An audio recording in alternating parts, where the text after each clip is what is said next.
Did you guys know that purple can turn green and then purple again?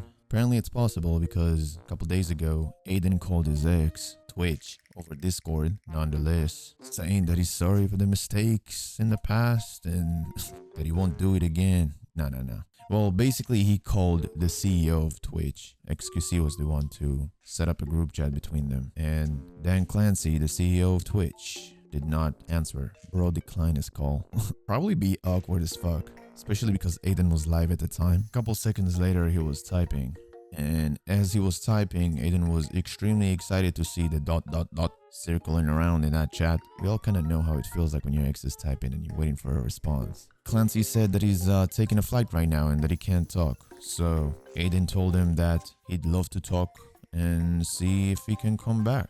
And Clancy said, I'm gonna make time in a couple of weeks or so. I'm assuming that they're going to decide then. Obviously, I'm gonna keep you guys updated about what's to come, but I kind of wanted to pause for a second, try to break it down what it actually means for Aiden and the platform. And Kick, let's not forget about Kick. We all know that Kick has bad reputation when it comes to degen content. The bullshit is being spewed from that platform. I'm sure there's some good stuff too, but usually creators who do care and wants to make a difference, they go unnoticed, which is very unfortunate. So most of the headlines that are being made these days are from these so-called creators who are roaming the streets and being nuisance to society. Just like that most recent one, the 14 years old kid that was messing with somebody's plate in a restaurant. Some poor lady. But I don't think I can compare between the two because I truly do believe that Aiden has a good intention, but he might just be a little bit misguided at times. Too young, too rich, too famous. It's the type of shit that will really get to you. It's just an observation over time. I met Aiden one time and I had a collab with him about some talent thing. And I mean, I personally had a good experience, but I'm not being biased or anything. It's the opposite. Did feel like Aiden kind of lost his way over time, and I really think it has a lot to do with company that you surround yourself with, the people that you hang with, and the ones you choose to mentor you, especially if you're young. They all have impact on you, and when you don't have someone to check you, to guide you, to really tell you that you're doing something wrong, then sometimes you might not realize it yourself until you make a mistake, one that truly harms you. And as an influencer or some person online, it could also impact your career and personal life. The other issue is when you're his size, his caliber when it comes to online fame. Most viewers, most people are not your friend. A lot of them are not fans. They don't really care for him. A lot of them want to see his demise. It's a toxic work environment, for sure. It's like a train wreck waiting to happen, so they'd buy the popcorn and just sit there and munch on it. Now, I don't really watch Aiden's content. I just follow up on news online from time to time. And we've seen Aiden battling with those things in the past, the mental and the physical, often. And when it comes to Kick, Aiden, just like XQC, is one of their top players with a whopping audience of more than 20k on average, most of the time even way more than that. Let me get back to the point. I feel like Aiden, in all fairness, could use some structure and limits, and Twitch might be the cure for that. TOS is a bit more harsh, and it might mean that Twitch will have to double down with the amount of moderation if they accept him back into the platform.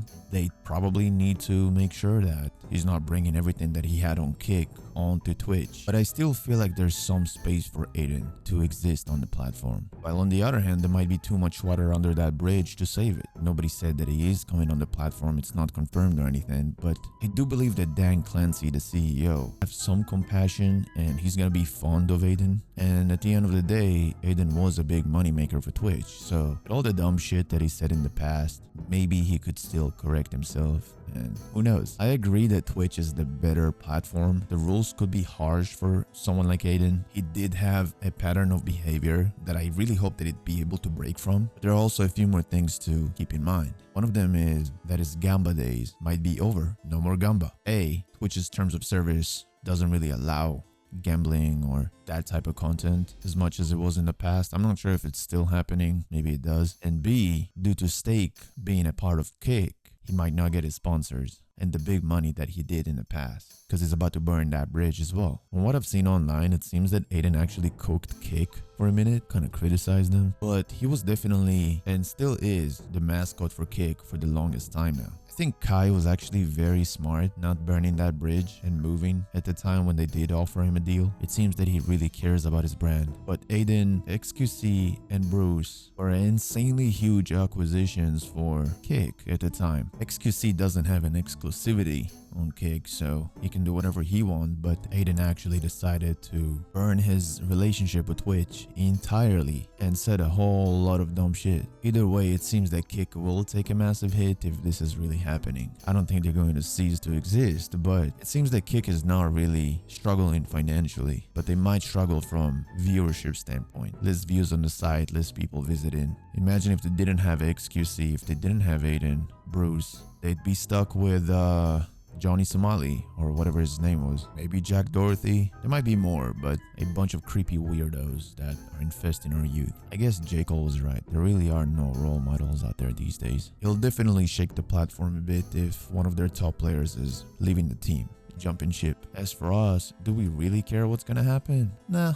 Not really. I think my only take from this is Aiden might not be the worst thing I've seen on the platform. And him being young, 23, with so much money in his pocket, a huge platform, I'm sure that from time to time he also thinks about legacy and, hey, I'm growing up, but maybe I also have to mature at times, and money and all that is not really what matters. That's why you see him doing some good deeds as well, you know, buying a car for somebody, a house, whatever, right? All those things that he did, and he did some good. Maybe a lot of it is also guilt of some sort. I don't want to give this guy too much credit because he did fuck up numerous times and said some hurtful shit, but there might be a redemption curve at some point. Maybe it'll be too late, maybe not. I really feel like Clancy as the CEO of Twitch is doing a fantastic job communicating with the creators on the platform, and I would assume that if he does allow Aiden to come back, he might communicate with him directly and tell him, hey, look, you can't do this, you can't do that. You want to chill in this house, you have to live by my rules. He's like a dad figure,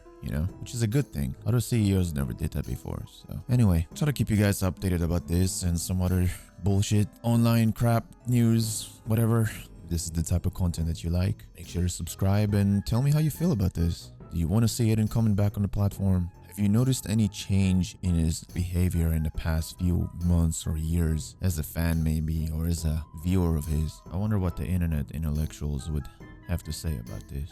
Thumbs up, comment below, and as always, stay animated.